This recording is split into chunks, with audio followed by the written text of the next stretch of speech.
So I will get started. People, I think, will be rolling in a little bit.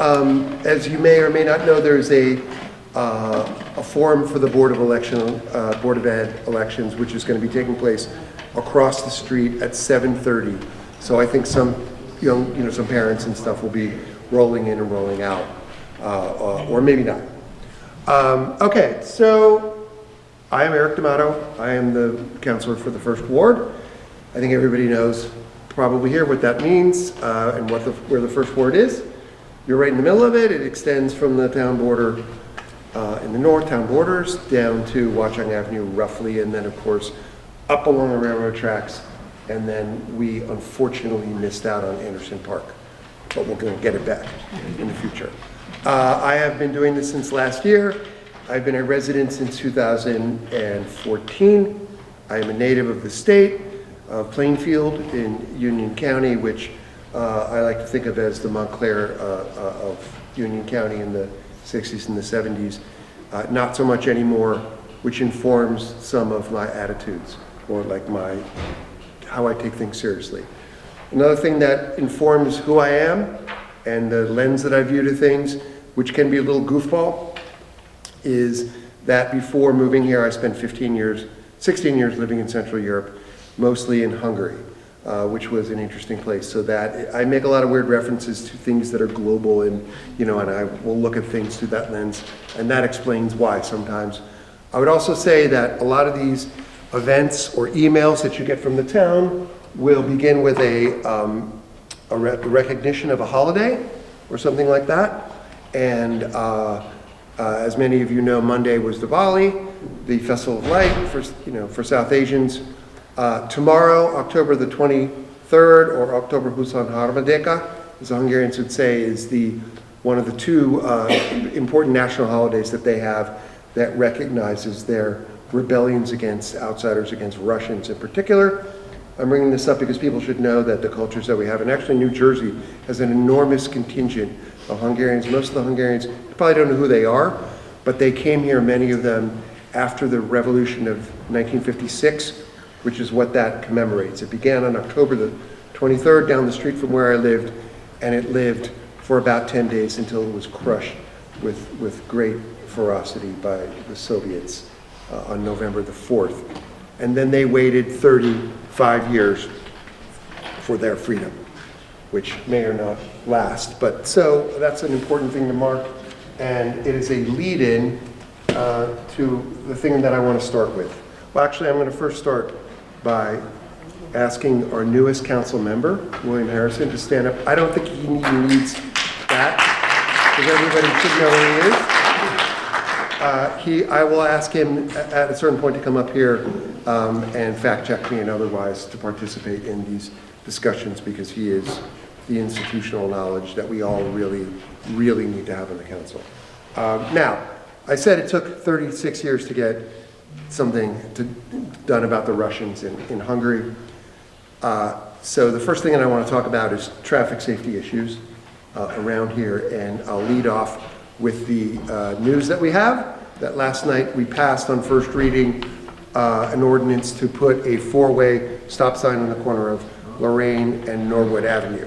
Now, two houses up from the corner, good friends of mine who were pushing me to do that, moved there in about 2000, I mentioned this last night, and they said, how's there not a stop sign here?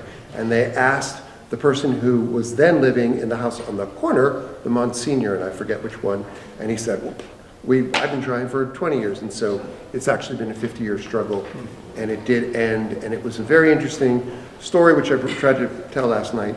That is basically the crash data that gives us the option, or it indicates that there should be a four-way sign, did not exist. Yet everybody knew that it was a bad intersection. So everybody knew, because actually we try to collect data, and data is really, really important. Data is important in what we do. But everybody knew that it was bad. It's a weird intersection. There were lots of near misses, and there were lots of crashes that were not captured by the data. So I found out about it on Friday, last Friday, 2 Fridays ago, overnight. And then at 3 in the afternoon, 2 in the afternoon, boom, I get a text from those people of a picture of a big crash, and a big one. So nobody was injured, but both cars were towed away. Both cars were not able to drive, and when modern cars are in that position, you know it's a bad scene. So that happened, and it's a really great thing, but it is one of many things that we want to change. And what I'm going to do now is I'm going to talk about a few of them, and I'm going to pass around so people can look and be incentivized.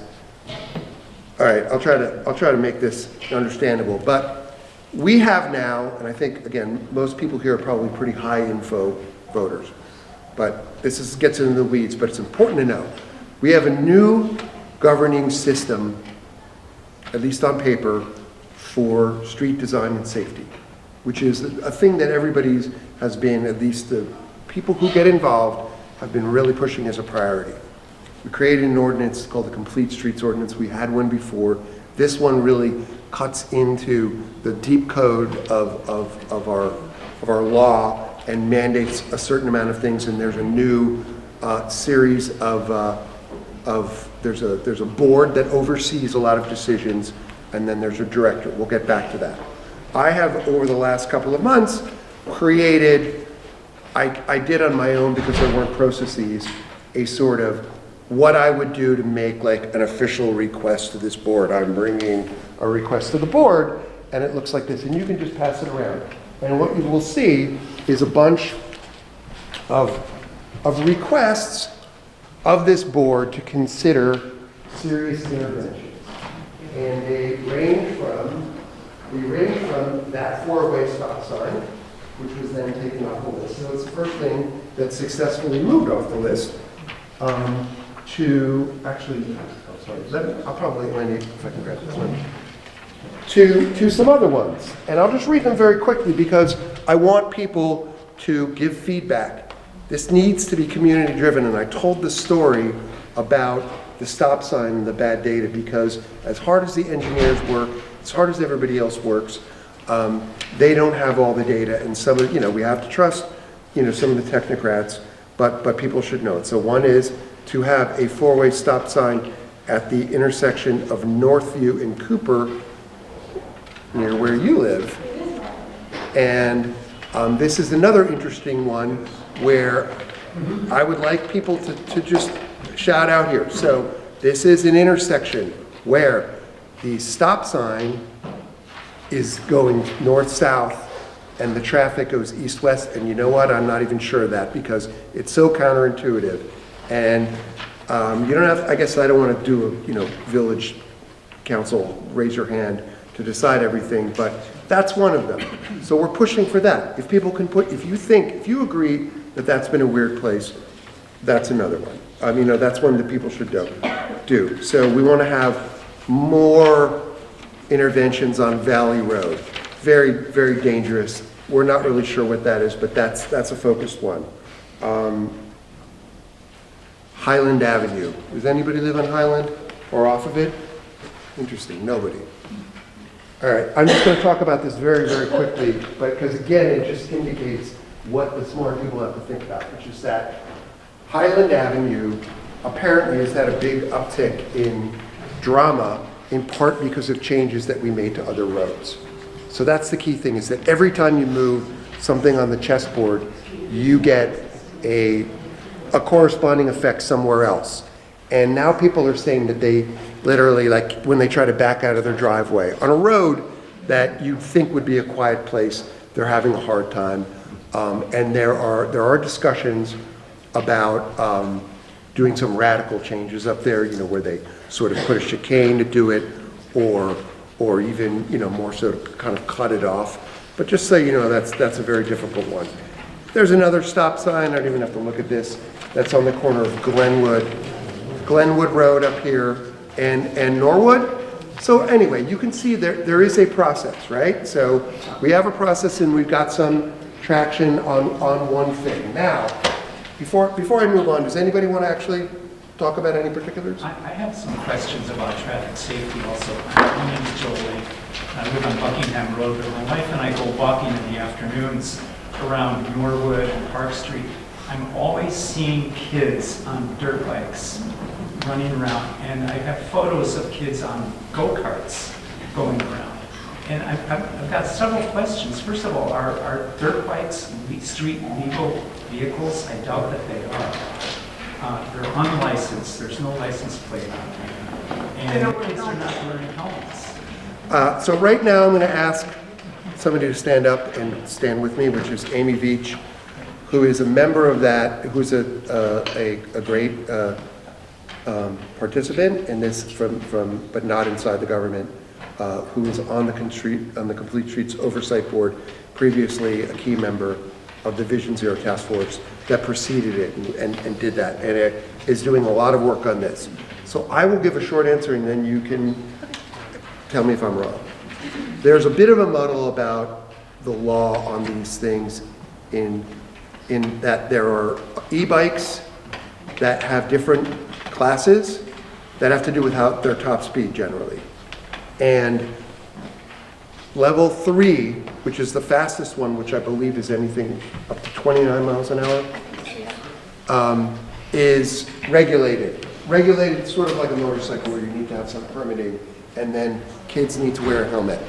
And then level 1 is a push bike, is a bike that has propelled when you push the thing. Fantastic gizmo, by the way. Really, really good.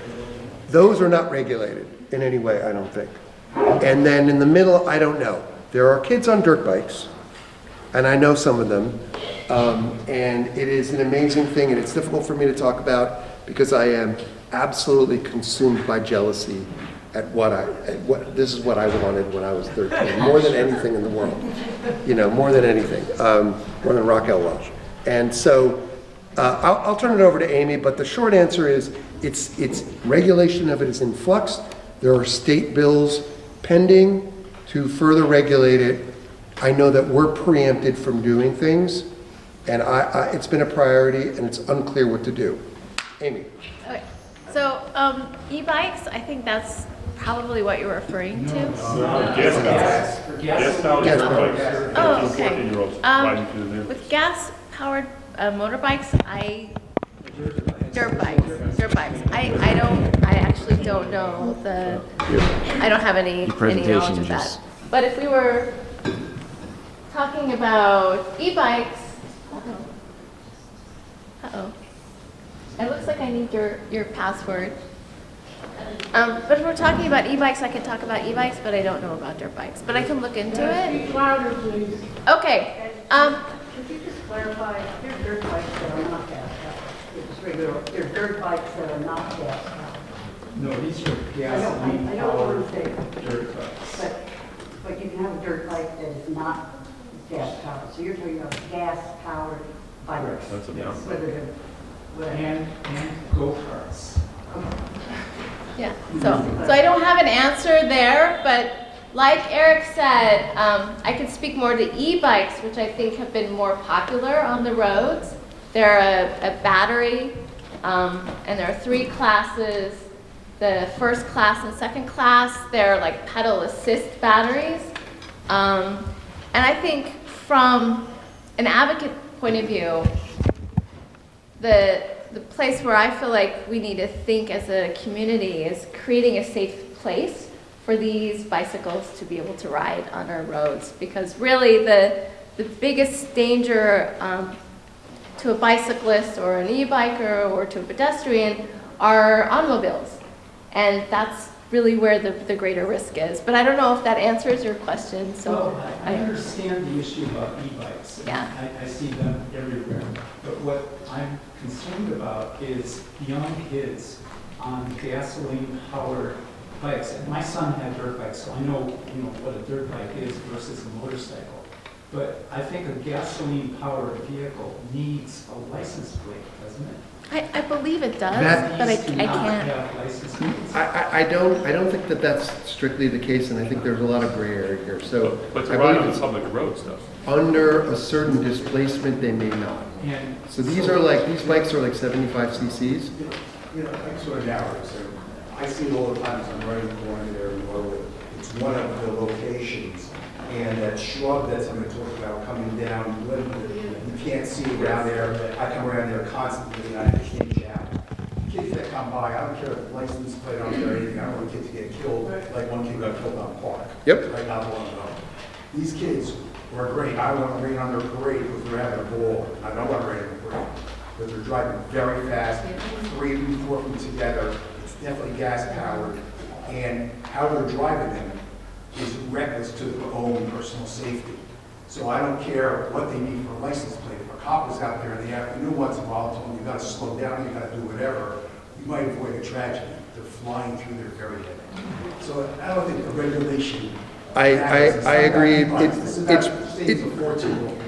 It's probably both in terms of it's legal. In other words, like, if something is legal, it's legal.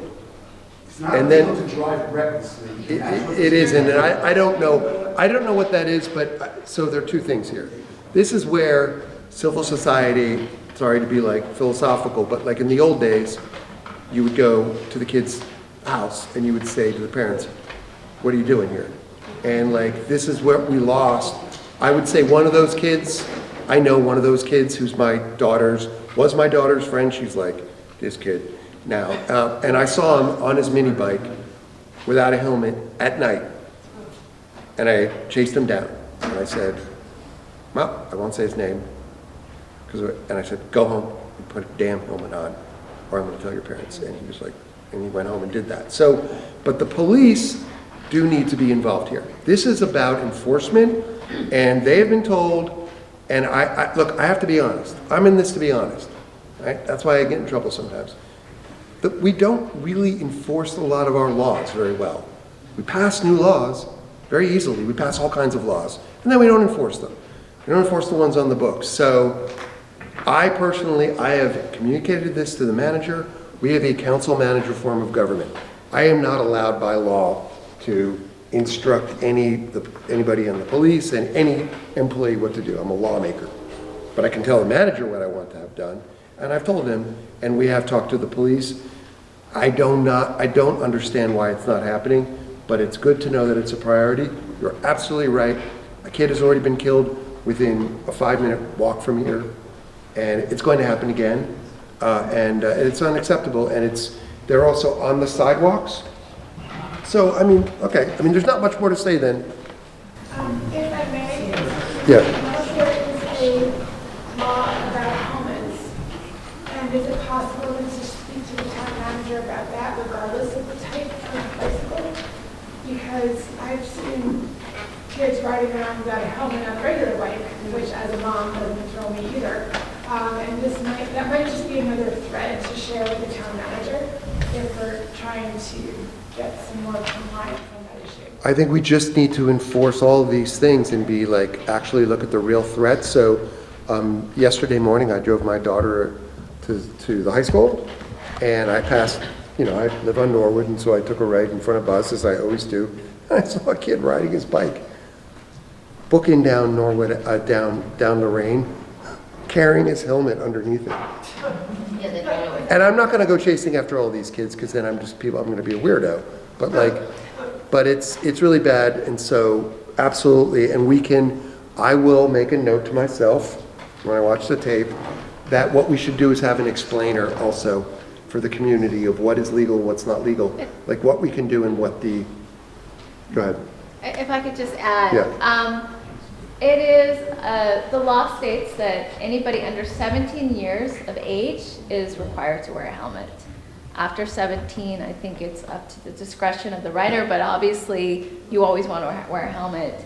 And just to add to that, last spring we actually brought in a group, their transit management agency, to do educational presentations at both the high school and the junior highs about biking safety and e-biking safety, about wearing a helmet, about knowing how to ride with the street, how to ride properly in the roads and streets.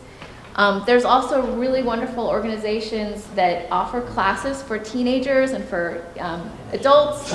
If you guys are interested, I'd be happy to connect you to those groups, because there's a lot of resources out there. If you do have a teenager, if you have somebody who you're worried about like I would recommend you encourage them to get involved in these like educational, they're short trainings, but education, I think awareness is really key, especially with our younger students and kids. Yes. Is it possible for this organization that you described as having been formed, I forget the name of it, sorry, to make a specific recommendation with respect to helmets, bike riding, whether they're e-bikes, gas-powered or non-gas powered? There's just a lot of concern that's been expressed here. I'm sure we all have our own stories, but is it possible for that organization to make a specific recommendation to whomever? And I don't know who that person is, but Sure, but it's also just, talking about it isn't Yeah. going to do anything. no, but what I can say to the manager and what we can all say is, this is the top concern. Everybody always wants to know, what are people really talking about? What are they worried about? And it's enforcing the law. It's enforcing the law, and then there should be some accountability. But I will say that people who are really concerned about it you can write the police chief. You can also, and I'm not supposed to instruct the line, people. And you can also, on the website of the town, you can always report an issue that you have. And there's a great little gizmo, and it actually works pretty well. And you say what's going on, and if you just put it in there, they treat it really, really well. And there's also, you put your email address in it, and you will get a response, because I've seen the way it works. And this, by the way, works for everything. This is like a branch that's gonna fall down. Talk about that also. Any kind of issue, there's a drop down that you find out what it is, and then it goes through the system, and what's in there, it's really great, is if it doesn't get resolved within a certain number of days, it gets escalated up to the manager and stuff like that. So if you were to say, you just put that in, somebody went by at 40 miles an hour here, like, it's just important to not just filter it through the council. Like, these are really, it's got to go to the administration. Marcia. Mr. Damano, for our recreation department, we are studying the use of the park of the different ride, and I just send you a picture from the State Department of bike and regulation, what you need, what you can do it. So what we have to do in the town is set up the guidelines, because for bike at the park, they can use the electric bikes in the park. I think that the rule in the parks They is can use bikes, but not the electric one. you're not supposed to be riding a bike on any of the paths in the park, is the rule. Now, Amy, I believe, has something that she does want to show people. Yeah, Yep. are you okay if I take a couple minutes? Yeah, go, Okay. please. So, this map, I don't know if I can make it bigger so you guys can all see. Is that helping? Yes. So, I just want to, maybe you already are aware of this, but on the township website, we have posted the following map. And as driving through town, have you guys noticed more stop signs? Yeah. So I'm really proud of our Department of Community Services. They really have been proactive in trying to put up more stop signs throughout all of Montclair. So before 2024, there were 20 multi-way stops. And within this last year, 24, 25, we've added 14 new ones. So if you can see here. So anyway, if you can see the red stop signs, these are the new signs. And they've been distributed throughout all of Montclair. Another thing that our Department of Community Services really been looking at adding are more rapid rectangular flashing beacon signs. So it's a really big mouthful for, those signs where they're very fluorescent, you push a button and the lights flash. So they're incredibly helpful for pedestrians trying to cross if it's dark, just to alert drivers that somebody is at a point or a crosswalk ready to cross. So we had initially, before 2024, there were 23 of those signs. Last year, and through this year, we've installed 6 more. And like I said, you can find this map on the township website, and you can look at it a little bit closer, and you can see where those are. And I'm sure you've all noticed the delineators, those little posts on some of the roadways. We've worked at adding 38 of those. And if any of you have wondered, like, what is the point of this, or why is this here? It's essentially a deterrent. So if you are stopped for somebody who's crossing at a crosswalk, it deters somebody from pulling around you where they might not see that pedestrian walking or crossing. What they also do is they force the driver to slow down because they have to go around the post. And it changes the radius or the curve of the actual corner. So that's slowing drivers down. And that's one of the most important things that we can do is slowing down cars on the roads. And as drivers, it is the single most major and significant impact you can have every day when you get into your cars, just slowing down and driving the speed limit and driving 20 in school zones. So speaking of schools,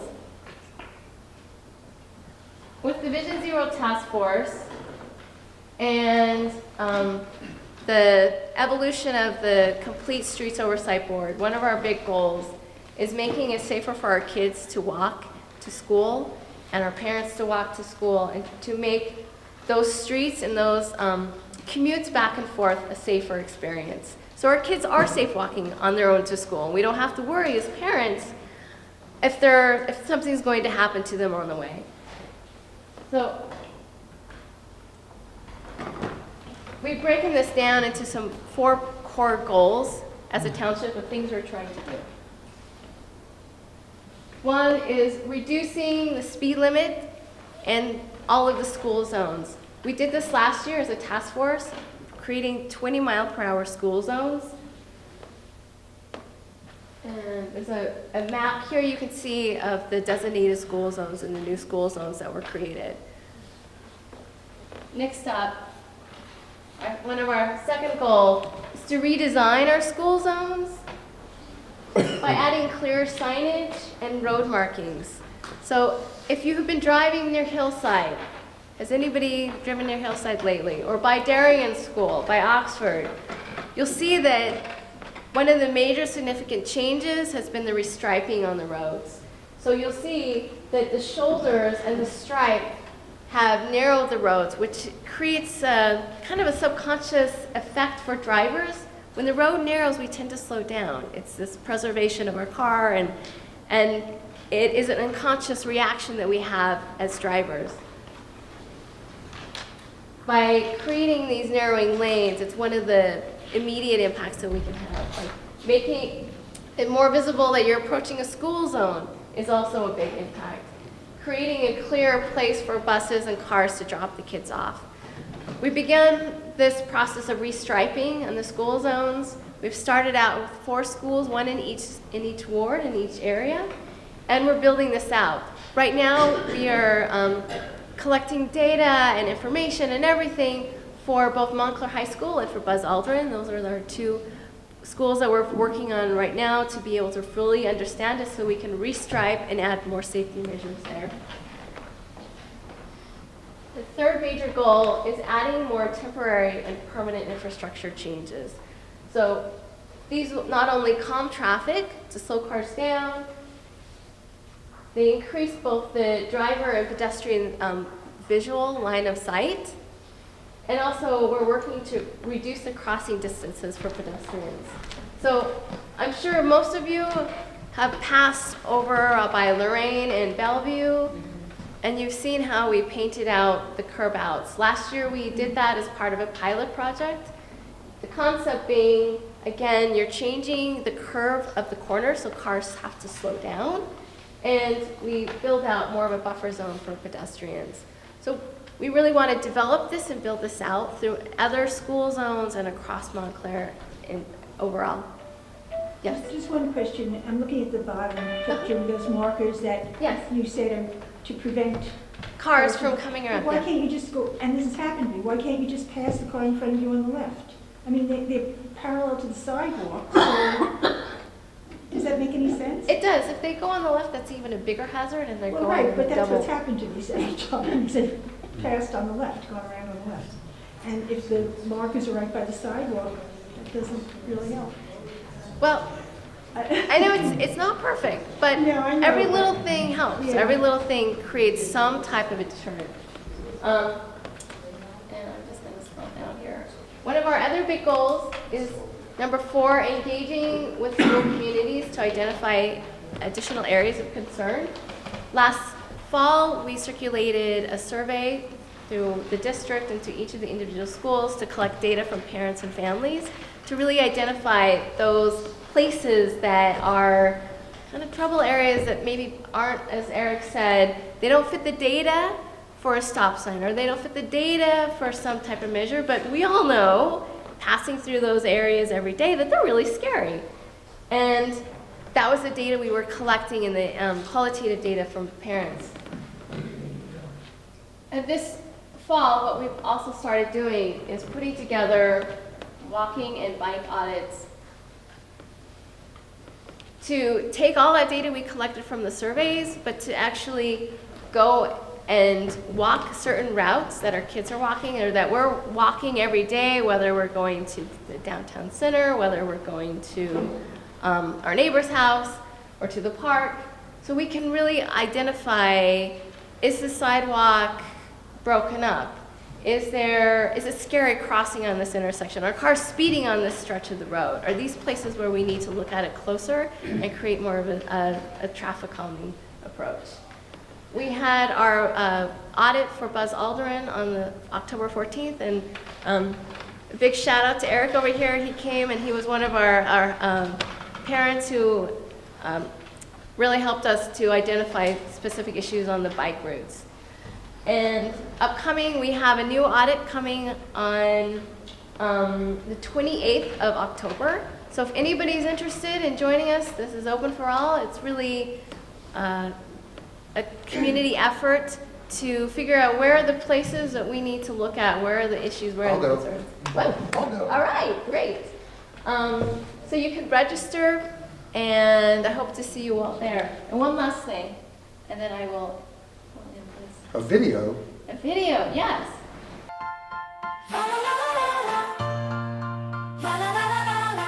Back to school we go again, to the class where the fun begins. Friends and mentors side by side, in this place where dreams reside.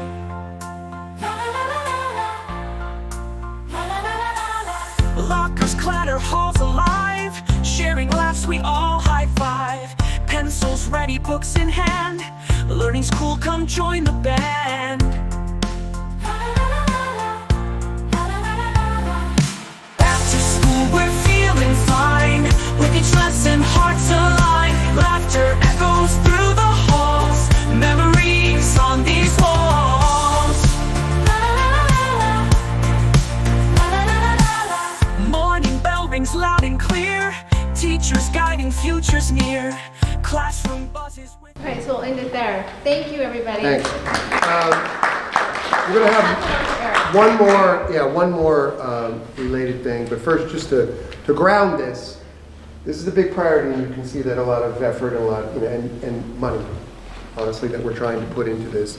Why does it happen? Why is it important? It's just because in the stack of priorities, saving life, especially of a young person, is very important. I'll tell you something, I don't want to be maudlin about this. Yesterday, I met somebody, came to my house to blow out the lines of my irrigation system. Mr. Gungal, if you know, he's a thing, and I hadn't seen him since last year when he did the same, and I said, Pasquale, how are you? How was your year? And he said, my son died. My son was killed. Mm-hmm. And, so this is the top of the stack.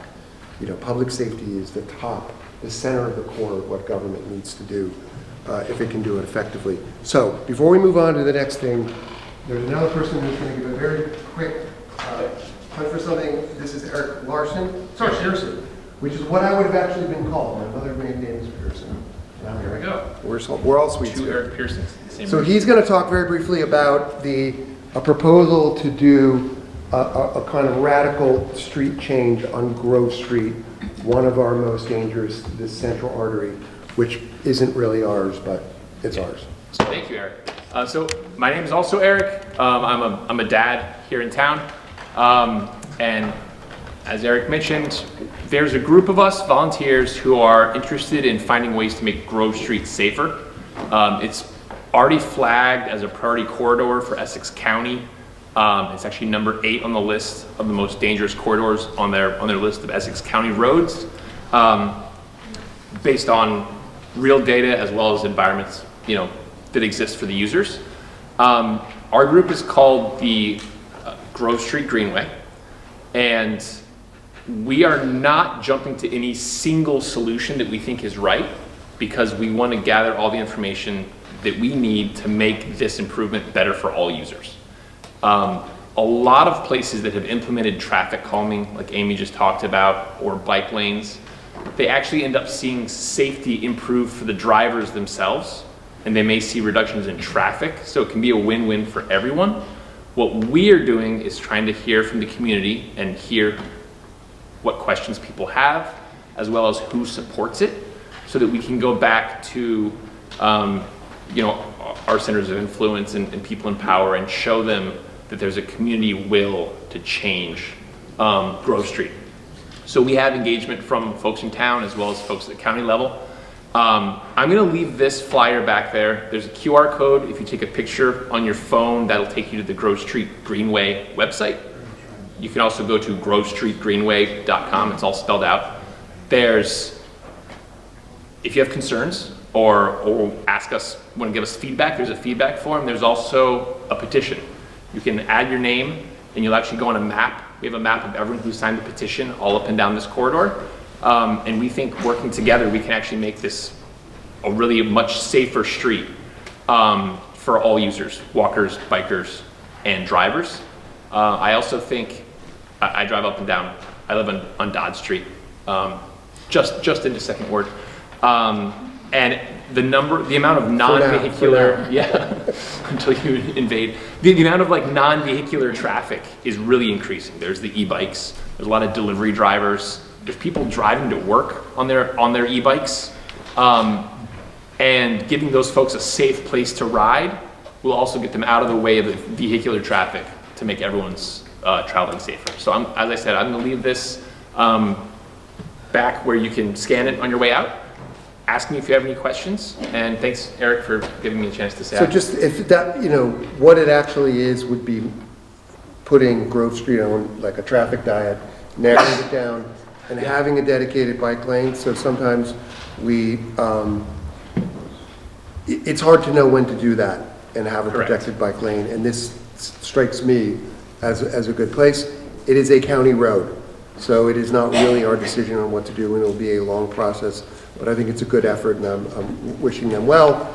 And in terms of, in general, this issue of what should our streets look like, I can just end by saying, and I forgot your name, residents, no, behind you. Jean, who just moved back from the UK, and she said, last time, what should our streets look like? And she said, like London. And I was in London last month, and it was really something else to see all of these new features, cars going very slow, and not just because of the congestion.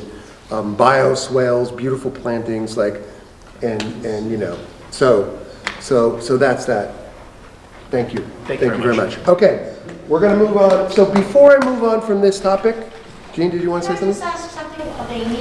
Yeah. First of all, that was a great presentation. The roads are looking better, but those lights, the flashing lights with the big long name, can they go on county roads?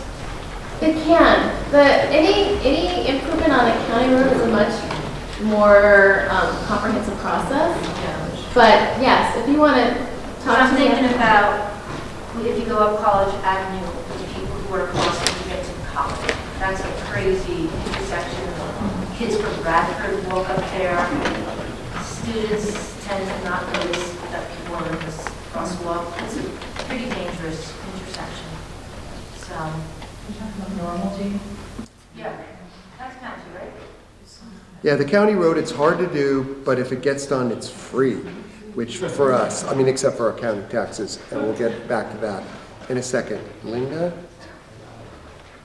One thing we could do, and we have to really do it, and it's up to the homeowner to pay for it, is that on all corners we no longer have clearance. So you have to bring your car out into the intersection of the road to see what's going on. Because we used to not allow the shrubs to be grown in a right angle.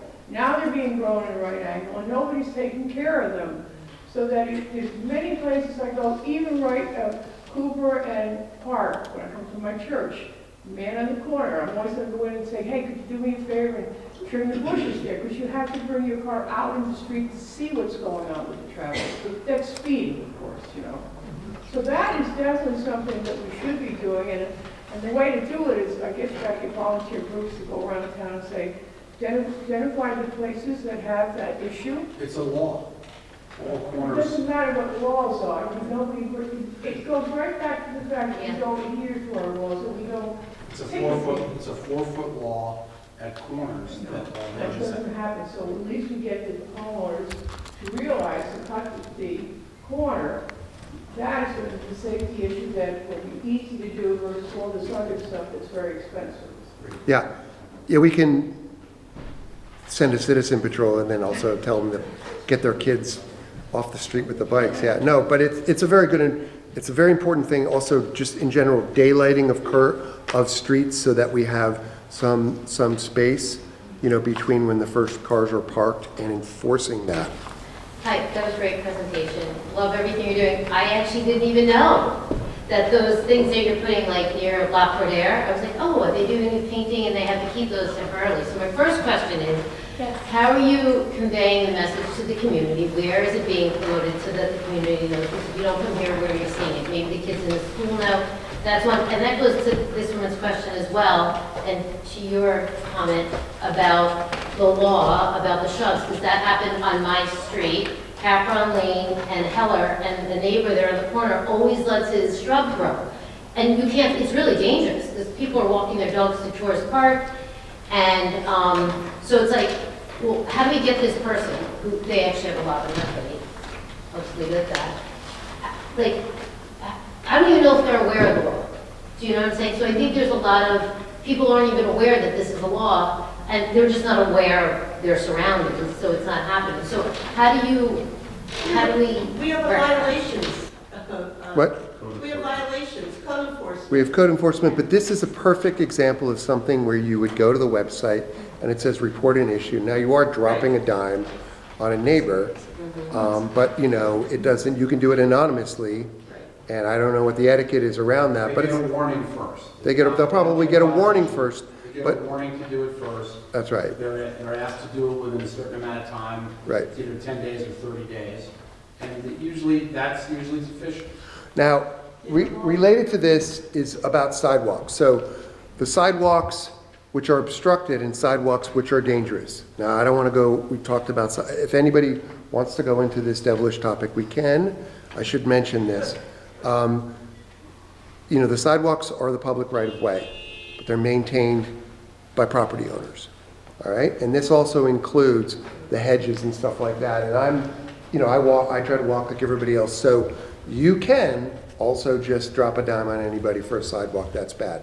Very quickly, I will tell you what is going on with sidewalks, which is that we had a bit of a confusion that was going on.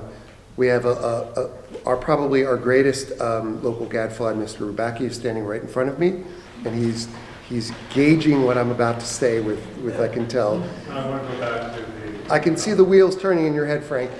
So you can fact check me out. So basically what has gone on is that we had a standard that we were applying in issuing summonses that was very, very tight.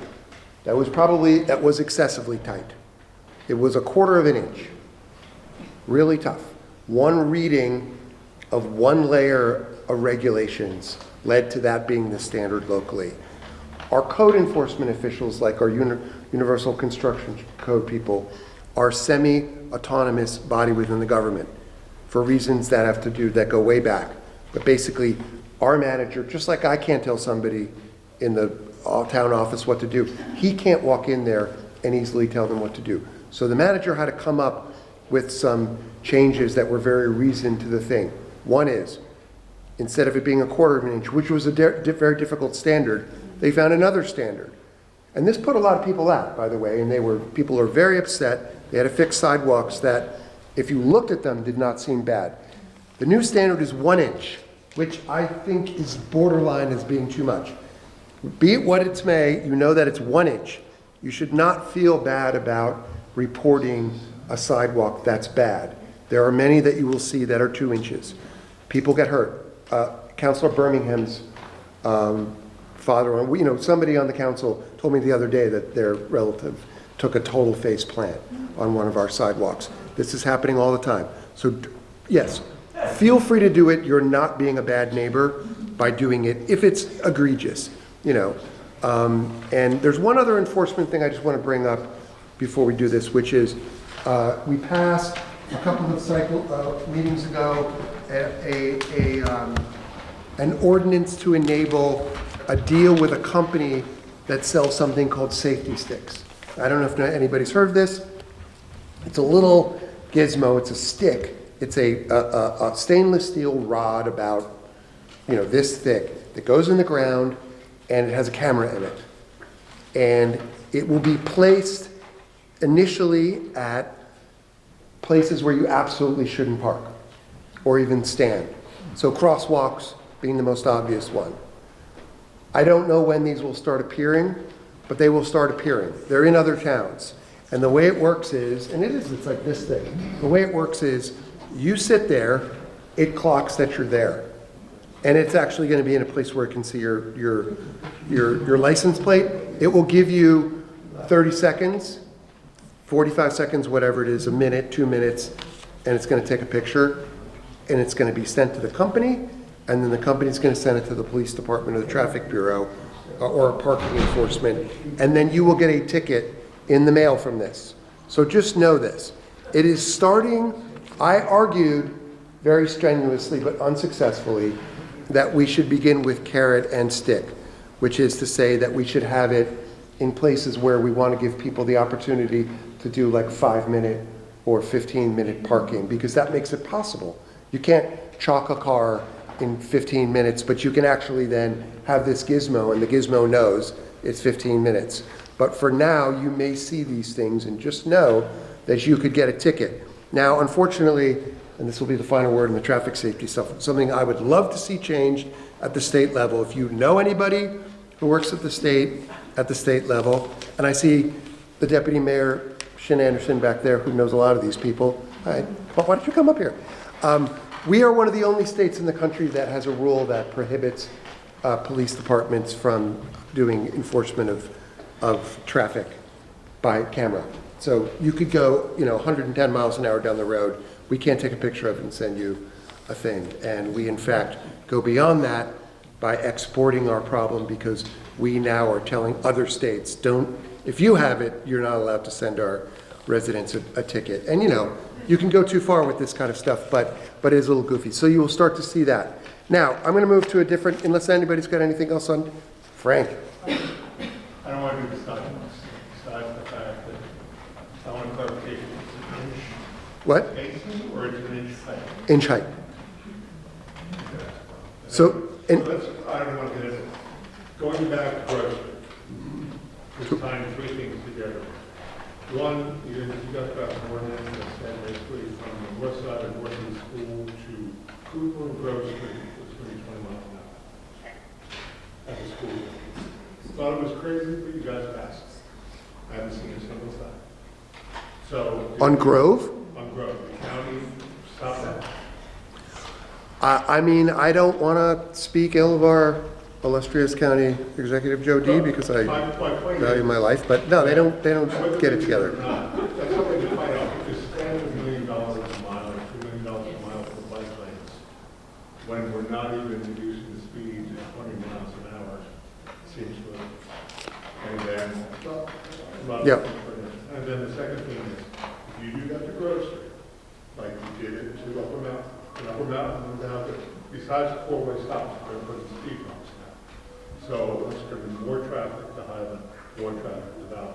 So the same thing's going to happen. Yep. All the town is, and they did it, same thing's going to happen on Grove Street. And the volume of Grove Street is the same as largest volume in the entire town outside of what happened. So So Park Street, Ridgewood Avenue, all the side streets, if there's a way to avoid being on Grove Street, people will do it. So. I agree, and that's why. We'll know this time. Okay. Bye, folks. Okay, thanks. Wait, before you go, I want to give you something. Oh, they're going. They're gone. Oh, this is.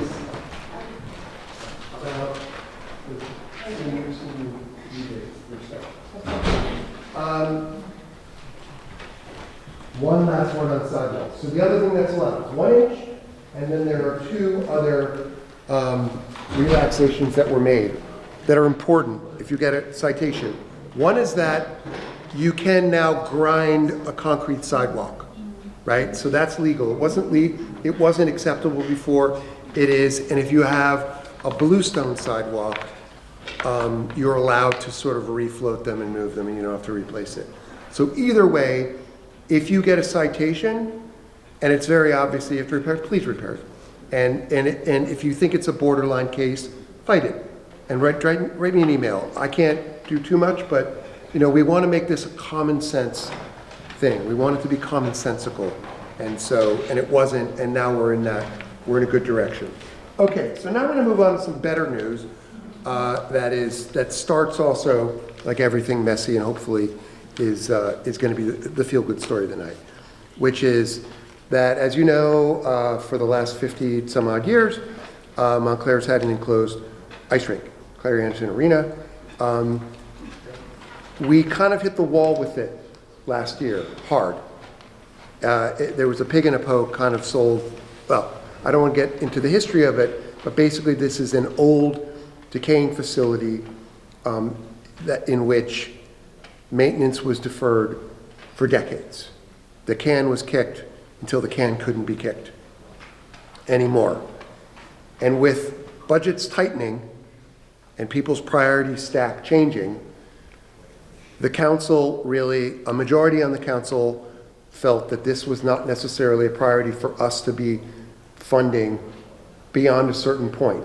We have funded it, and we continue to do some funding of things like we fund the high school gets to play in there for free, which is like $60,000, $70,000. We made a decision to hire a different manager for the facility for the first time in a very long time, and instead of it being a kind of a local guy who knew a guy, it's a professional outfit.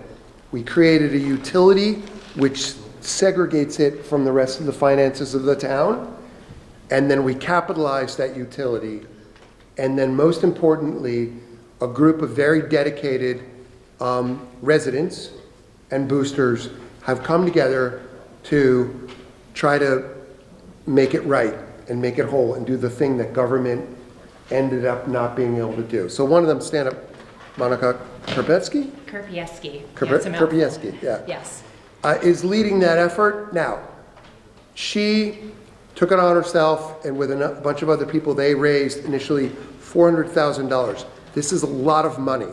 So this is roughly double what the MFEE, our local education booster group, does. A couple of weeks ago, I went to visit the arena. They have installed an entirely new set of chillers, this huge gizmo. She did it, she was there, and standing on the ice with a thing. So before she talks, she's going to give a quick couple of minutes rundown of what's going on, what the vision is, what we can do. I'm going to applaud her for that. So yeah, this has actually been a really fun project. So I'm a hockey mom. I live here. I've been here forever, it seems.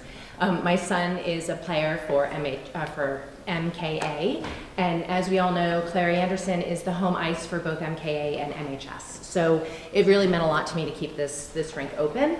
My daughter's also a figure skater. However, as Eric was saying, it had fallen into disrepair, lots of neglect, and so there's a ton of work that needed to be done, but there were so many different parties that had ideas, right? We're gonna do a $20 million tear down and renovation, and the town's gonna pay for it all, and I mean, it was a little bit crazy. So I jumped in. My background is actually in fundraising and resource mobilization. I, after many times saying I don't want to get involved, I got involved. And I got the 17 different parties that were jockeying for position and control.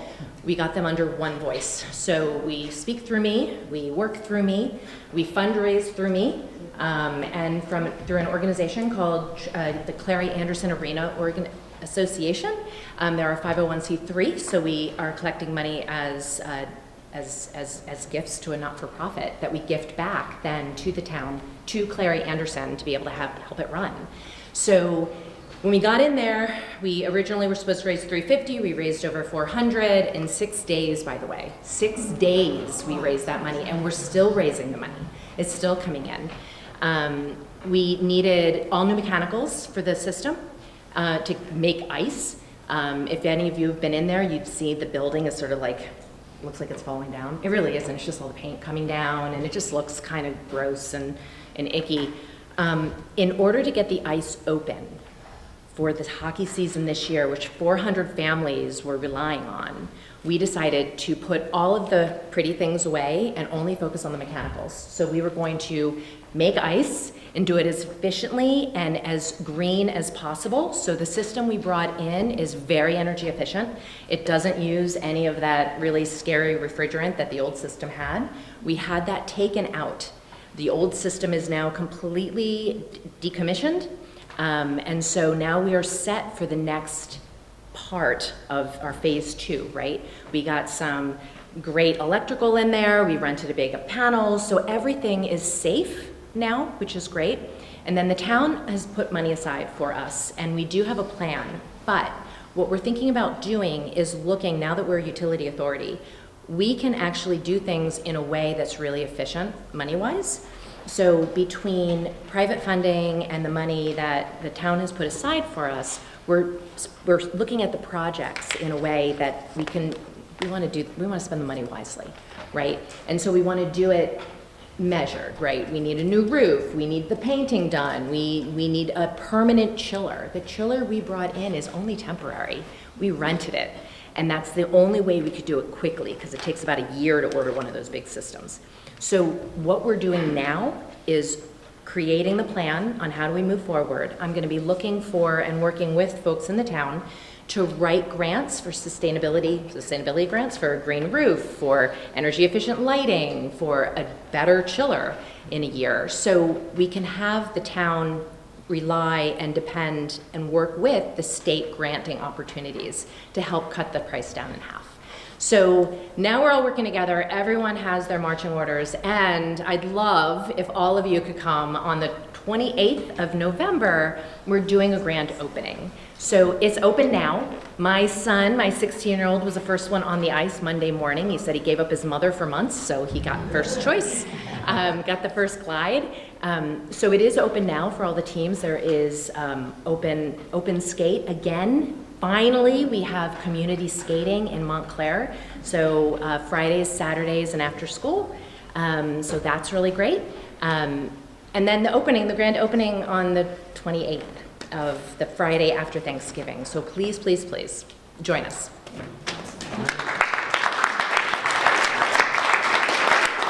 So that is fantastic. It is about, something that's working that wasn't working. And there's a real existential dread when you look at that building, when you thought about it, that you would have something that we probably, if it had not opened this year, there would have been kids looking at it like, it's just awful. It's like, the peasants in Europe looking at an old Roman aqueduct that was empty.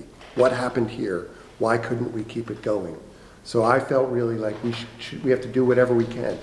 That said, the reality is this is happening because we have constraints. We are hitting hard constraints now in what we can do. And I think maybe we will pivot to, I think there needs to be some serious discussions that happen just about the overall macro picture. And to do that, no, I'm not going to stick with you with it, Bill.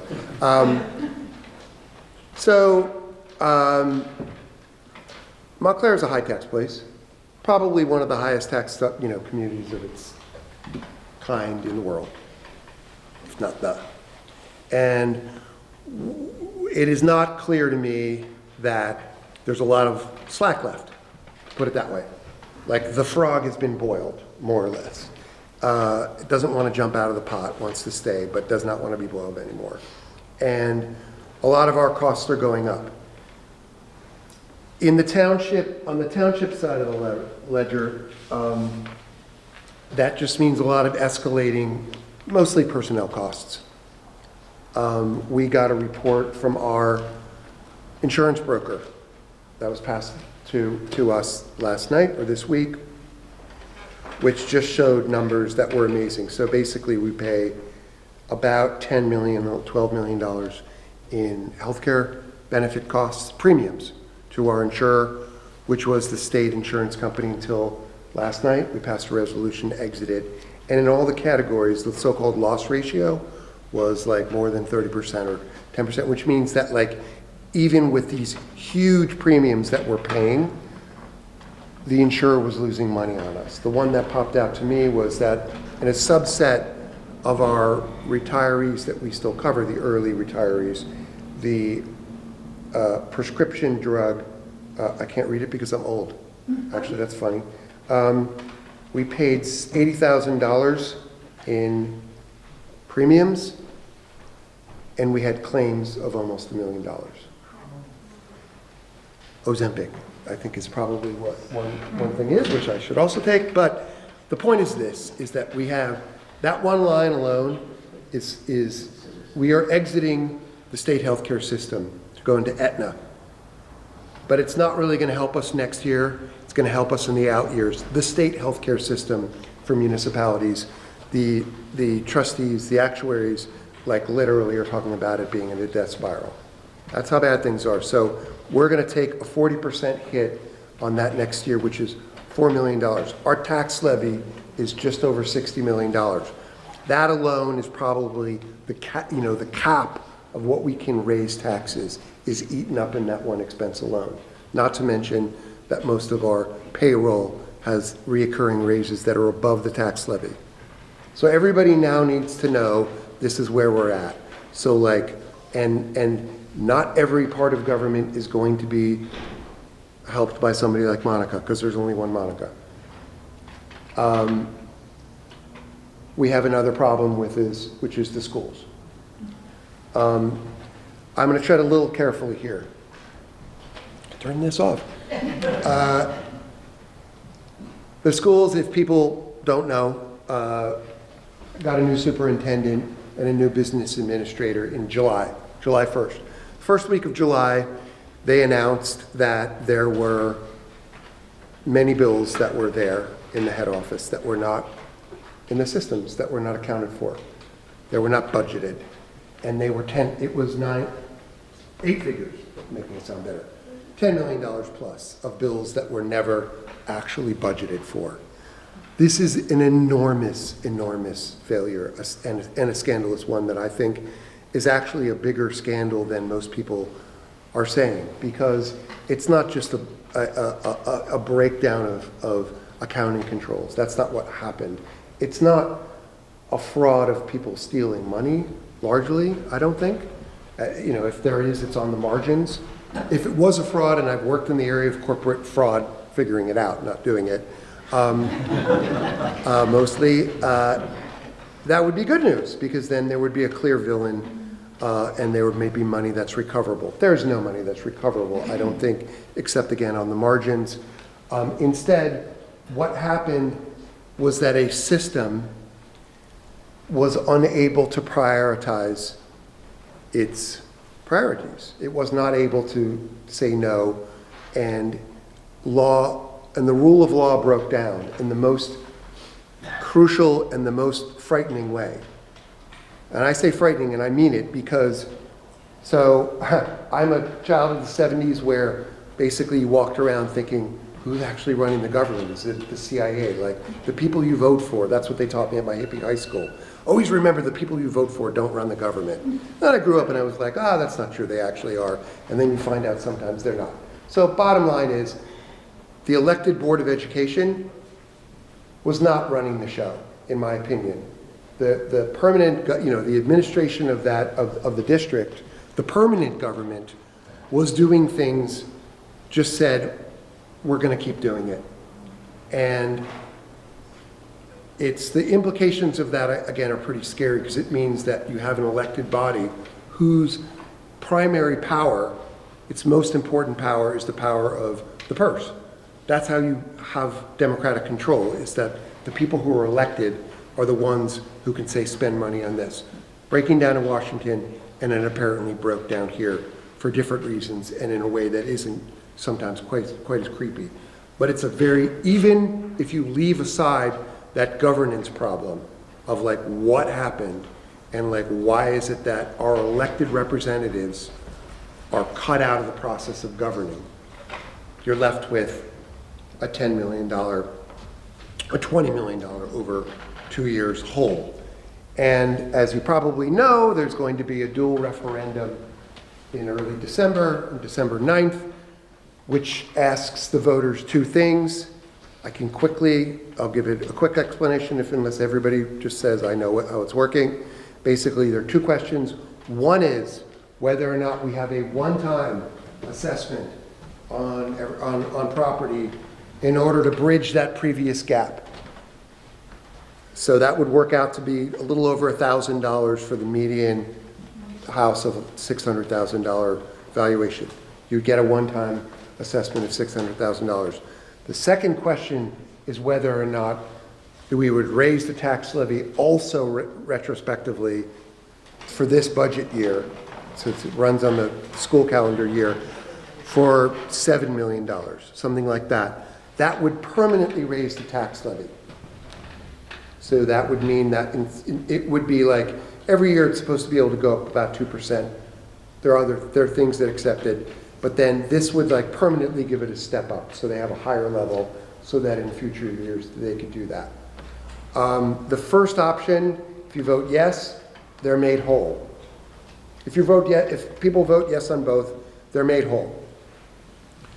The budget math they'll be made whole for now. If you vote no on the first one, what happens is that the state basically automatically will lend the money for 10 years. Lend you the money and then you pay it off, but you pay it off with a decreased amount of state aid.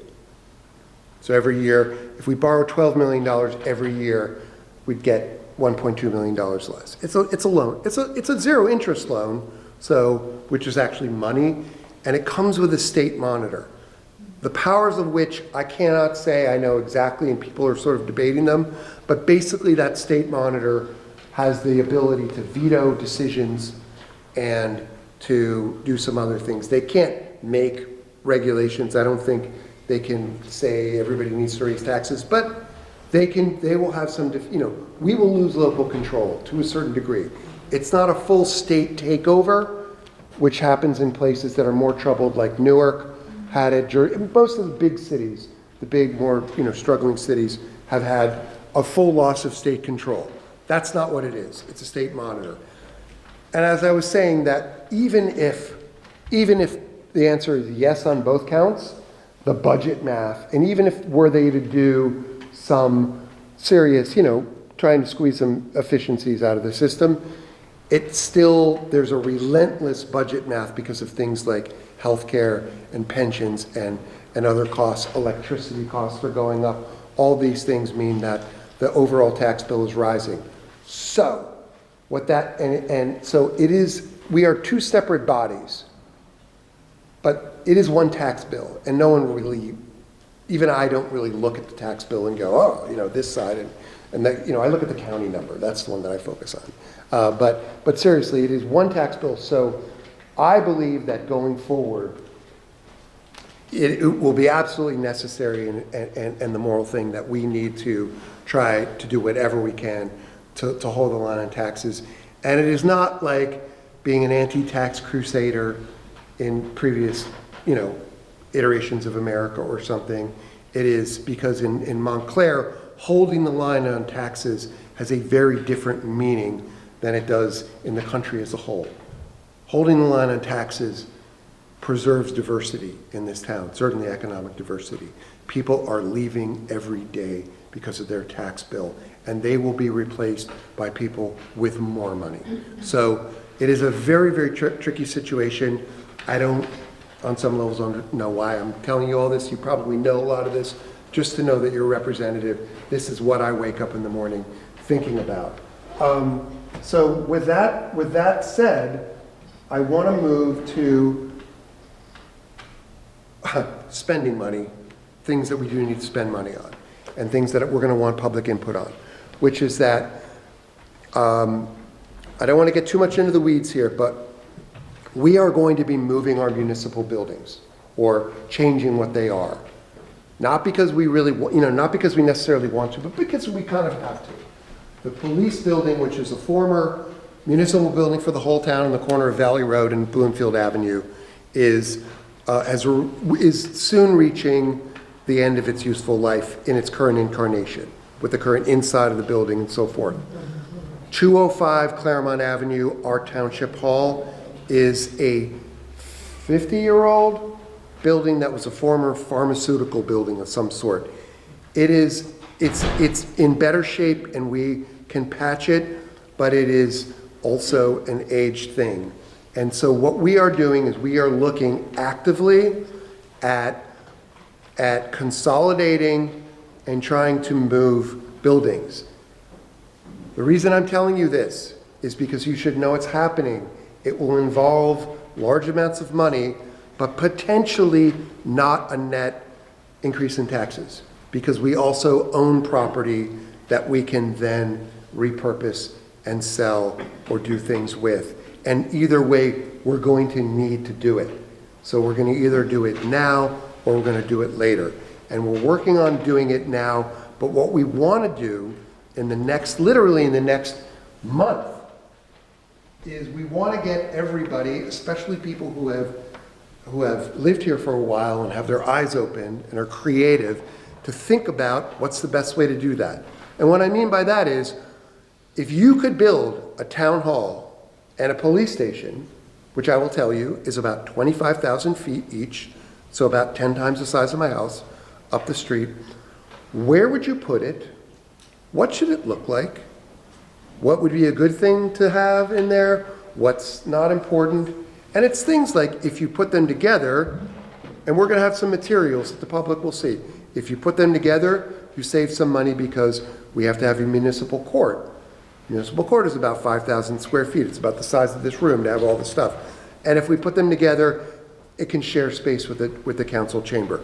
Now I'm going to ask Councilor Harrison to stand up here and tell me if everything you've heard me say is 80% accurate, 70% No, accurate? I mean, to expand on what Eric said, like Clary Anderson Avenue Arena, the town has been kicking the can down the road on the municipal building and the police headquarters for a very long time.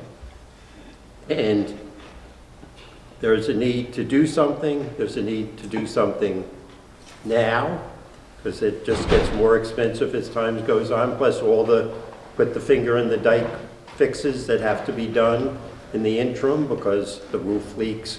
There's all kinds of other issues. The elevator's broken in the municipal building, which faces all kinds of ADA issues that you can't ignore.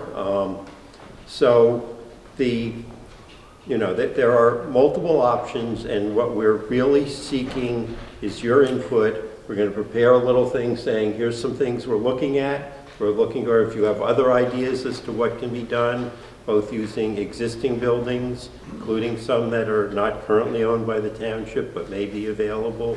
We'll present that, but we need your feedback quickly. There are, as Eric said, some opportunities where the town can get some revenue from sale of existing properties. But we need your input. It's an important decision. We don't want you to wake up one morning and read in the paper, the town's putting a new municipal building here, and that's the first you ever heard of it. And it's going to be a ziggurat. Yeah, I mean. It's probably too expensive to build a totally new building, but if you have ideas as to how that can be done, or a place that can be located, we want your input. It's important, but one of the options really isn't just let things stay the way they are. That shouldn't have been an option 20 years ago, and it's less of an option today because that's going to cost you more money. And as Eric said, we really can't have taxes keep going up. Laura, in 1 second, I just want to point out that the chair of our Historic Preservation Commission, Ms. Bennett, is right here. She is one of the people who will be playing a role in this and doing things like probably pushing us to use some of our existing wonderful historic things. Eric, isn't this the opportunity to tell everybody that the township received a grant from the New Jersey Historic Trust for to create a preservation plan for the police building, municipal building on Valley and Greenfield Avenue. So we raised $48,000. How much? $48,000 to plan, There's a preservation plan. plan. I understand this sort of thing. Right. 750 or church. Right, so that would be, I'm hoping you'll be able, who's ever worked on this will be able to use the information that they. Well, you'll be working on it because we're all going to have to work on it. That's the point. Yeah. We're going to have Monica's. We're going to have people. One of the issues is what becomes of the police headquarters, what becomes of the municipal building. Yeah, I understand. They'll give ideas to use the building as an adaptive reuse building. Right, but then what's the use in the adaptive reuses? Well, I think that's what the municipality would have. Yes. But we're going to do this quickly. Laura? This is kind of a multi-pronged question, so I apologize in advance. Is there any, well, I understand that with the referendum from a few years ago, sponsored by or spearheaded by someone in this room, we no longer have a common budget between the town and the school district. Yep. Right? We don't have the OC or whatever people call that acronym. But obviously all of our taxes kind of merge to, like from my perspective, I kind of care what the split is between the DOE and the town, but at the end of the day, the number is the number for me, right? Is there any, this might be a little radical, but is there any partnership between the town and the BOE to look at how there could be partnerships? And this is where it gets a little bit multi-threaded. For instance, my understanding is that the demographic peak of, like, say, college admissions was last year. We have 6 elementary schools. That's right. I know people love their elementary schools, but has anyone looked at the numbers and, like, could we, for example, consolidate? Has anyone looked at things like that, and are they considering more radical cost-cutting measures that might, on a net basis, kind of get us on a better track? I would say that there are pros and cons with everything that you do. So when those two bodies were separated legally, as they are in 98% of the towns in New Jersey, like clearly, like not only did they have to like disentangle, their IT and all this stuff, there are always going to be pros and cons. There is. Yeah. No, I understand. Yes, there are things that we can do together, but in reality, if you ever watch a meeting of ours, we have enough difficulty running the township, the council does. So being of help, it is sort of, tying two rocks together to make them float. Like they are just as smart as us, and we can come up with ways to save money. In terms of the specific question about whether they have physical assets and buildings that may be reused, that is a very, very sensitive issue. I would not personally say anything other than that they should obviously have an open mind, and should every organization that is not going to end up in the ditch needs to look and reassess what they're doing all the time. And like that's what we're doing, is that we're trying to not, but it's up to the BOE, but we can certainly say, yeah. Sure. One, I'm going to reiterate, if you think that's a good suggestion, make it. Yep.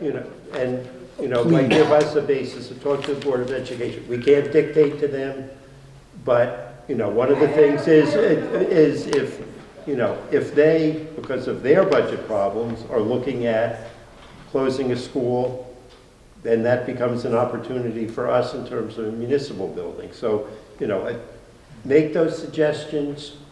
We want it out there. We want it not just coming from the 7 of us on the council, but if it's clear, public says, here's a solution, whether it's a school, whether it's something else, you know, more people saying things, the better it is. That's right. And you may come up with an idea we haven't thought of, and So wait, but just to be actually factual and just tell you, a suggestion was made about one of the buildings in a meeting that I wasn't in, that the new superintendent was in. She's very new. So it's an open thing, but we don't, this is one of those things where we should tread lightly. Linda, Carrie? This was not my thought. I got it from the town manager a couple of weeks ago. The United Way building, where we call it now, is 48,000 square feet. We have combo of these 2 buildings, police department, this building, 50,000. So one of the questions is, and they have been looking at this stuff, so I'm not telling anything out of school, okay? But this is coming from the town manager, that it would seem that considering we have limited space in the township, and we're never going to tread on the buildings with the Board of Education. Now we're not. And so this aspect of our needs is more apparent and immediate. We could be all dead by the time you get anything out of the Board of Education, okay? And I thought that we'd go to that rate. But they're very parochial and they want to keep everything, even though they can't afford it. Well, so if we're realistic about the rest of us who are paying all the taxes, not whose piece it is, it seems like the United Way building, as I call it, would be the spot. And it has parking facilities. I don't know exactly what all the parking facilities with everything is. I mean, it is in the center of town. It has that drawing aspect of the police department when they have to get out. And then I also know about the fact that at the current lot of the police department, public service wants to buy the property to build a new substation. They must build a new substation. We are running out of electricity and they have no place to go with it. So they are very anxious to buy, I don't know if it's the whole thing or just the parking lot. So that's a money maker. Yep. It is. So there are things here that we can't really talk about, you know, because they do involve literally like business secrets or whatever. That would, because we want to also make a good deal. That's the thing. We want to drive a hard bargain. If we're buying any assets or selling any assets, we are going to try to be real chiselers, because like the people deserve it. Like and so we're going to be a little. But I would say, Ms. Carey, that you sniffed out the one that probably has the one to beat in terms of if we're having a bake-off or a beauty contest, that one will be hard to beat if it's possible. Nate, right? Yep. Okay. So you said you want to, I don't know if I have it right, hold the line on taxes, on tax increases. Yep. So what you're saying is, for question 1 or 2, you vote no. I'm not saying how I would go, because I literally don't know. Okay, so I just want to understand what that means, because I'm really concerned that people are going to vote no. Right. And then the schools are going to plummet. And so then we won't be able to sell our houses and the schools will go to crap, and that's not great for the kids either. So my concern is that, people vote no. They are afraid their taxes are going to go up, and when they should be voting yes to preserve the schools. And I think voting yes on the taxes is what we should be doing, because the schools are the bedrock of the town. I think it's an extremely. So I just want to understand what you're saying, and Yeah. I think having a state proctor come in would be terrible, because then we lose control over what they're going to cut. What if they decide we're going to cut all the sports programs and the arts programs? So I just want everyone in this room who may not have kids in the school district, I don't either anymore, but my kids went through the school system, and I think it's important that people are aware of what that means. And then the other thing is, I just want to know, so the 20 million that we're in the hole right now, is that over the past 2 years? Or No. is that a longer? Well, they don't really know. But I would say a couple of things. First is that this is not it should not, if it's an easy choice, you may not be, first of all, give grace to any neighbor or friend who may disagree with you on this. A lot of times these things become really morally charged, and people are like, not understanding that there could be different perspectives. It seems to me that the question of is more like pain now or pain later. So like if you have an institution that's in great decay, now remember, I told you at the beginning if you were here that like I bring a lot of weird international viewpoints, and it's like when you look at like a government that is bleeding money, like in the third world, if you do a bailout, it can make the problems worse. It can make the poverty worse. Whereas if you have some painful adjustments, it can actually do better. Now, the kids that are in there now, including my daughter, I have a freshman in high school, the most difficult time in a kid's life often. I have a lot of skin in the game. But the issue is that if you have a situation where an institution has really gone off the rails, no fault of the voters, no fault, less fault even of the BOE, in my opinion, when an unelected group inside of a building, look at it this way, an analogous situation I haven't heard people spell out. What if it turned out that our police just were like, we're going to buy a bunch of new police cars. We want police cars. And we had no control over it. And then they were like, well, you got to keep us the police cars, and by the way, give us some more. We would have a different view on it because it's a different type of institution, but it's the same problem. It's literally like civilian control of the government. And so it's a very serious thing, and I do think that it's going to be tough no matter what, but I do think that people will work hard, and that there are other communities that are actually facing challenges that are tougher, and I think we can pull out, and it's the way you look at, is it reform now, or could it be more can kicking? Eric, is it correct that You chime in on that.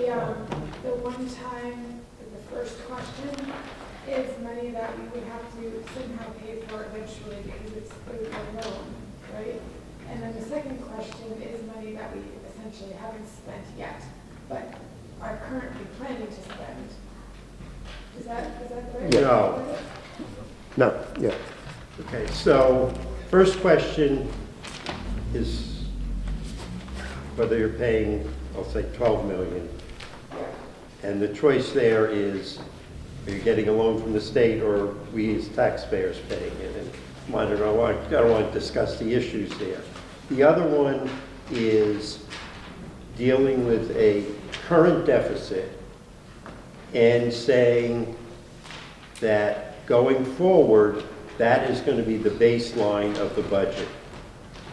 So that increase, $700, whatever it is for the typical house, that is forever, because otherwise they would have to cut $7 million worth of programs. However they would do that, if you vote no on that. There's no state bailout for that one. There's no state. I guess the question is, the state bailout is a loan. Yes. So we will still have to pay that money eventually. Yeah, it's an interest-free loan, so there are some cost savings associated with paying it over time versus one-time hit on your property taxes. But it's a tough question. It's basically saying there's a bunch of illegal misappropriation of funds. Do we just cover that now because we spent the money, or do there need to be tough institutional consequences? But the kids suffer with that second one. It's if they cut $7 million, what? They might eliminate busing, which will go at the heart of the diversity in the town. And that's what I believe, they'll cut programs. So But kids, if- and then people won't move here. Yeah. They'll have Verona, they'll turn Ridgewood, Chatham, the list goes on. But in I 4 hear you years, saying, but in 4 years, what happens? It's Have accountability for these people, but don't kill the kids in the school. people are gone. The people are gone. People are gone who did it. The business office is cleaned out. What if it's illegal by using the town not their Because it's not necessarily a breach of criminal law, probably, and because you have nothing to collect off of people. So, and because the employment law is so, and a lot of the stuff that goes around with the business administrator, I don't want to get too deep into this, has a job somewhere else. Person who oversaw it. Why would they be accountable here? And would, if you did pursue charges, would that trigger an audit automatically that would be paid for by insurance? There is an insurance element to it. I don't want to get too deep into the weeds on that just because I don't want to go over my skis and say things that I don't know about. But this fundamental question of, do you encourage more institutional problems by enabling this? Like, you know, so I don't have the answer to it, and I don't think this is a good forum for that. We can talk about it, and, you know, I'm trying to be cheerful and open, but. I wish you would clarify right. one of the things that you said. What? I want, and referring now to this vote we're going to have with respect to the school, I want to vote yes, because I want to vote yes. That's my inclination, because for exactly the reason this neighbor said, because I don't want to deprive our kids of anything that they need. And what couldn't be clearer is listening to the two of you, that you're serious people dealing in a serious way with serious issues. What I don't accept that you said, what I'm troubled by, is your describing how we got into that process without putting responsibility for it on the people that are in effect the trustees of the Board of Education. That is, I agree with what you said about if there's fraud, it would be an easier problem in a sense. It would just be fraud, it is what it is. But I don't understand how the people that run the Board of Education, whose primary responsibility is to pass a budget and then make sure that the spending is within the budget. If you're simply spending money that's outside the budget, that's not the responsibility of simply the people that were spending the money. That's clearly the responsibility of the trustees of the Board of Education to getting financial reports. No, because they didn't, it's very, very plausible that they had only the foggiest of ideas, because I've worked in the sort of corporate, you know, fraud thing, and like the analogy that I use, and this is, people freak out a little bit about this, but I don't think it's something to freak out about, it's just an analogy, is that it's like a company where the management of the company tries to, like, you know, massage the books in order to pump up the stock price to make the enterprise look really, really good. And the board of directors comes in, looks at the numbers that they're given, and tries to make sense of them. But if you give, like any audit firm, an auditor doesn't come in looking for things that there are no papers for. This was literally, they spent things and just they didn't report, they didn't put the bills in the system. So the board couldn't see them. Okay, I partially disagree. What he said is true. I mean, the problem is $19+ million worth of bills were not presented to be paid. 10. That's the other part is this year. But it still hasn't been. 11.7 were not presented to be paid. Yeah. They were the money, they took the services, whether it was a product or a service, and all the money, back money, I don't know why that one organization is not as close as 2018. We haven't paid them since 2018. But that is a case that the business manager is a problem, as also the debt superintendent probably was in on all of that. Okay, but nobody stole the money, though, I don't think. No, but let me finish. So Board of Education approved a budget. The staff decided to ignore it, is the best way to put it. And if someone came in and said, let's do this, they said, fine. And they hid the bills. But the piece where I don't accept that the Board of Education was not responsible is the money that was owed to the county entity. They complained about it. Yes. They complained to a number of people, including the mayor, the then mayor, don't want to get anyone currently in office, who then talked to members of the Board of Education as to why, and that was like $5 million, hasn't been paid over many years. So at least that piece they were aware of, and nothing happened. And that's the part I have the greatest difficulty, because whatever the other bills that were stuck in the shoebox or wherever they kept them, they might not have missed. But there was one giant payment that wasn't made, that was owed, that they were made aware of, and nothing happened. I agree with you, by the way. I don't think there's any difference between us. Insurance, okay? Yeah. Ugly word, insurance. Those Board of Ed people are volunteers. In the state of New Jersey, we have a limitation that they're only liable for $1,500, otherwise. No, I'm not saying they should. But they should have asked every month for an accounting of the expenditures and the revenue, and they obviously didn't do that. Well, and what a number of them have said was, we were asking, we got the information later, we weren't getting it. At that point, you say, stop, we're not approving anything until you give us the information. I think Mr. Lacy. Yeah, just to build on what Ms. Duffy said earlier a little bit, the Montclair Local reported just today, this afternoon, that 113 staff members were notified today that they will lose their jobs as of December 31st if the question 2 is not approved. And so that's a question, I mean, I think that's a very tangible number to think that a school district can deal with 113 lost positions in the middle of the year without the wheels completely coming off, and therefore property values coming apart, and therefore people wanting to move here is hard to conceive. But that doesn't mean everybody's not at fault, and it doesn't mean they don't need massive new processes to make sure that there's real accountability going forward. But that shock, I mean, you talked about the shock now or shock later, that shock seems too great to bear. So Totally fair, totally fair. If the town votes to take the loan, okay, the 12 point, whatever, $7 million loan, will there still be people losing jobs, or would it be? Okay, yes. That's the second question. Yeah, I'm confused. The second question is dealing with the current budget, and if that does not pass, there'll have to be drastic cuts. Now, what the Board of Education will do, they'll present cuts that are most unpalatable to people, but there's no way they can cut $7 million and not have very unpalatable cuts. But if the first question fails and we end up taking a loan, are there still going to be cuts? That's my question. Yes, because there would be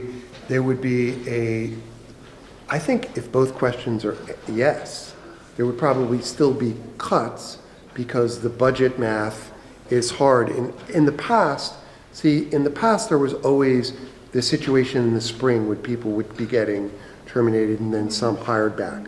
There was always this thing, and actually where everybody should have gotten suspicious.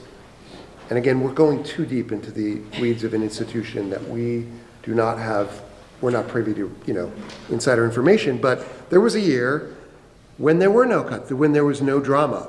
There was that sweet year, and that's what this was all about. But really, truly, what I would like to see, myself, just as in my personal opinion, is that we're there to be sort of radical transparency now.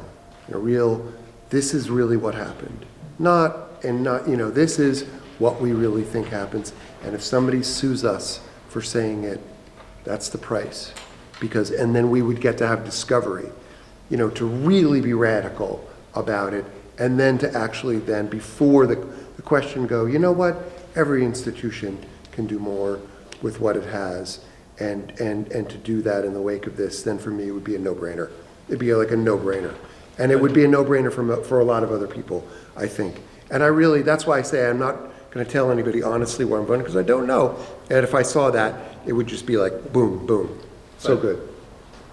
Will there be cuts anyway? The reality of the school budget, like the municipal budget that Eric went through, is their health insurance costs are going up, their utility costs are going up. Everything they do, the costs are going up. And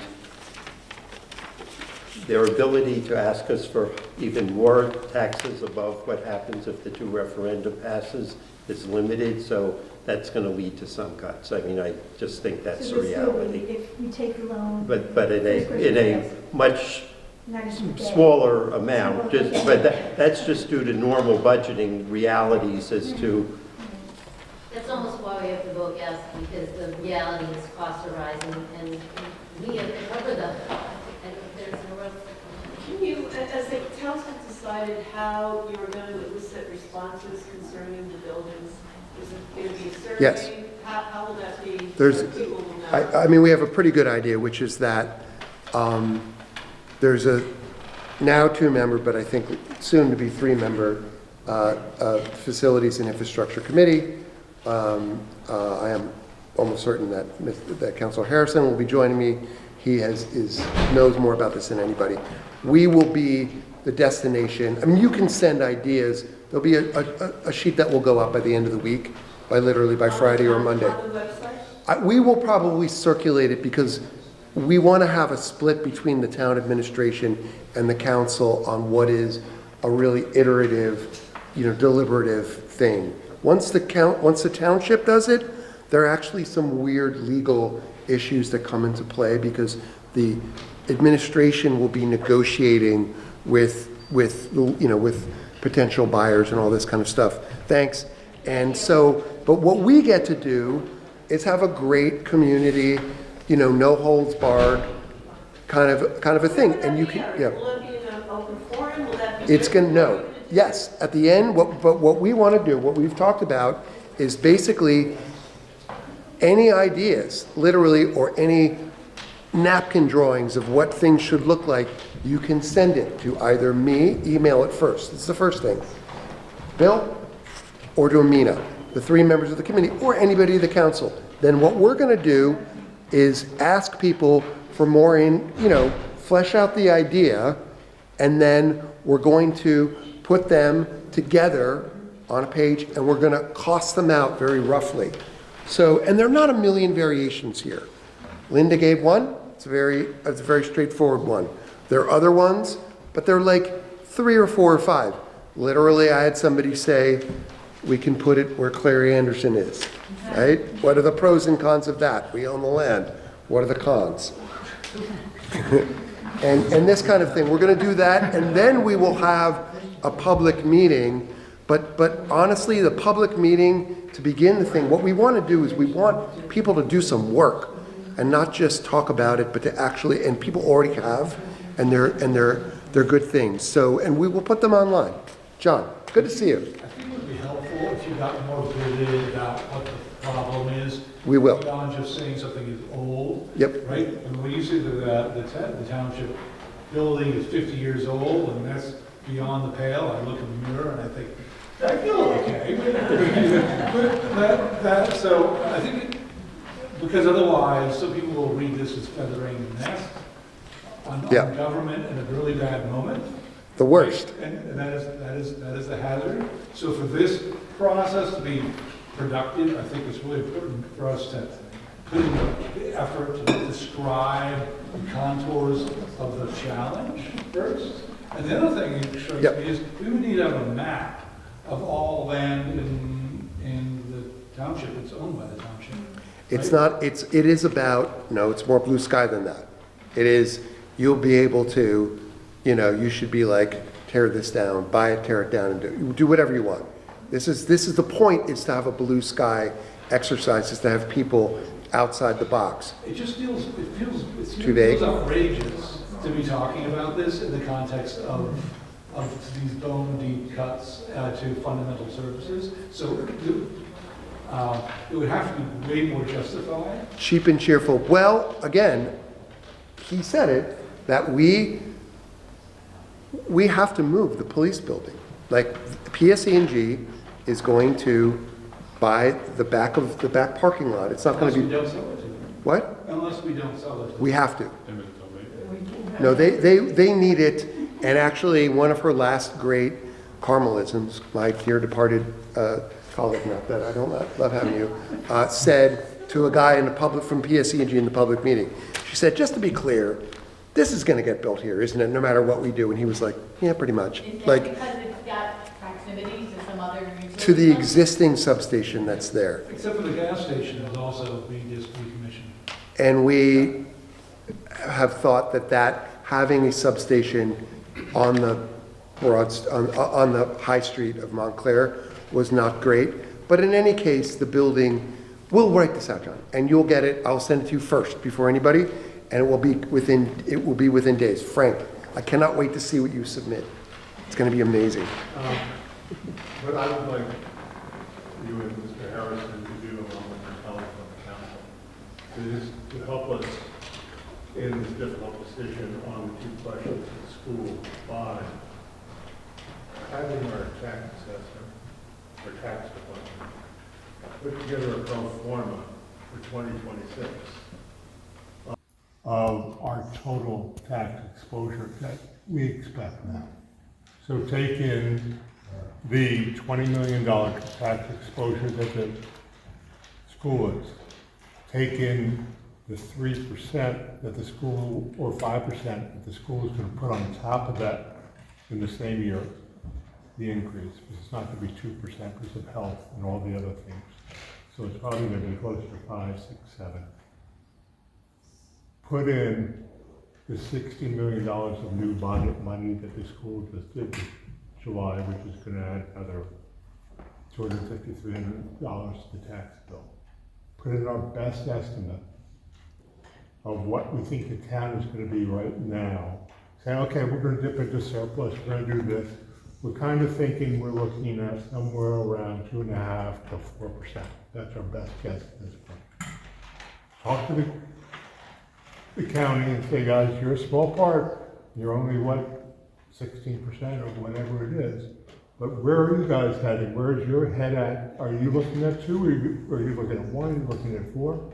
And put something together, because what these taxpayers are not getting, and I get it more than most, is that the average household property tax for 2026 is probably going to go close to $4,000 when it's all said and done.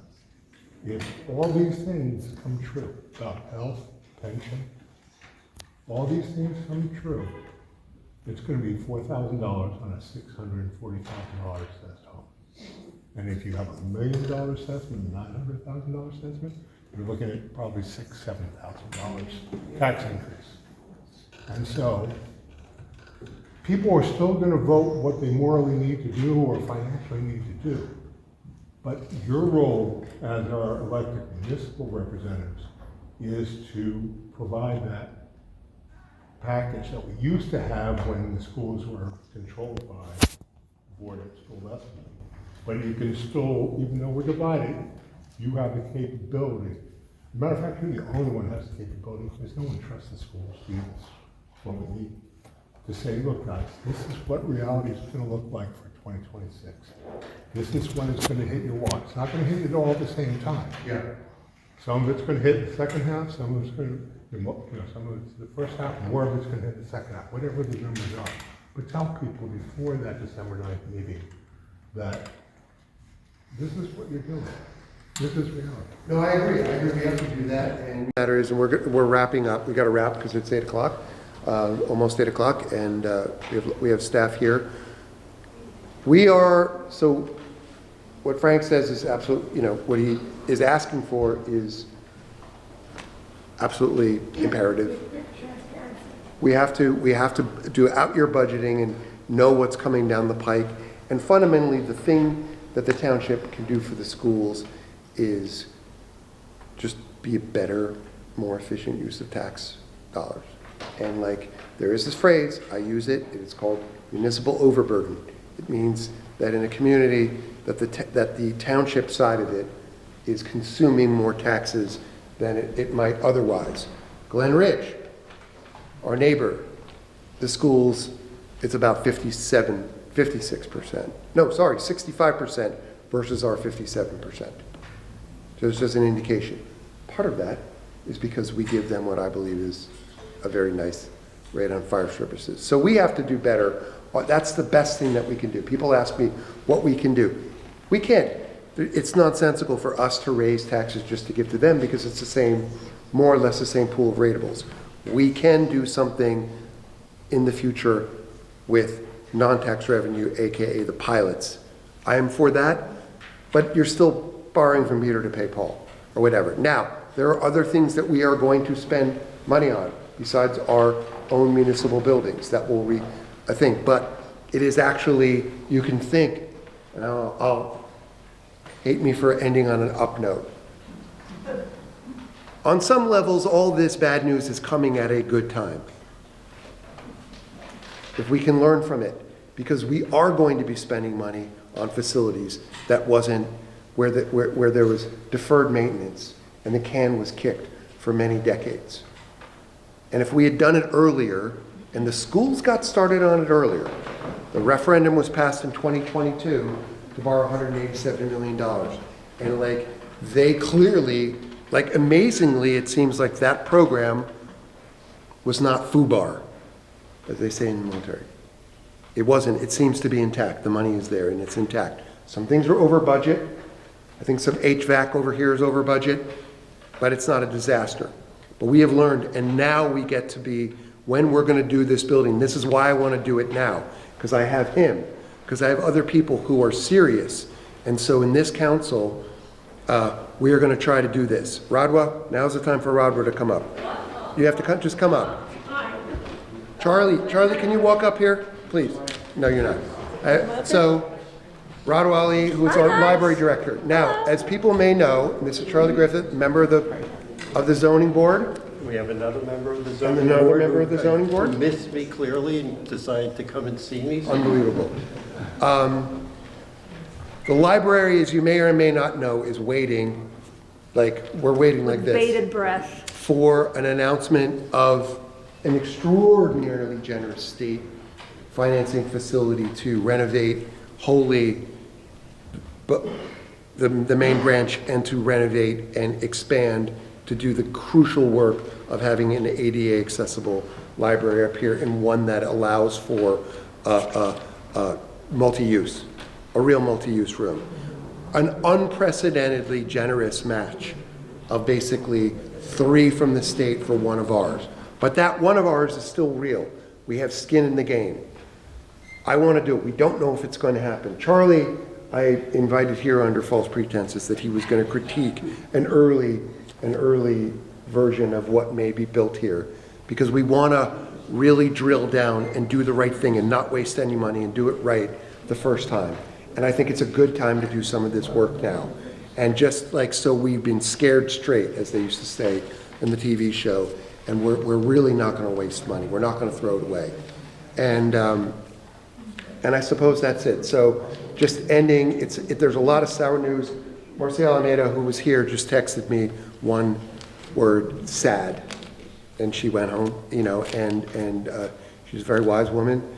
So it is sad, but we can turn things around as long as we take it seriously and mind our custard. So thanks, everybody. I don't know if you have anything else.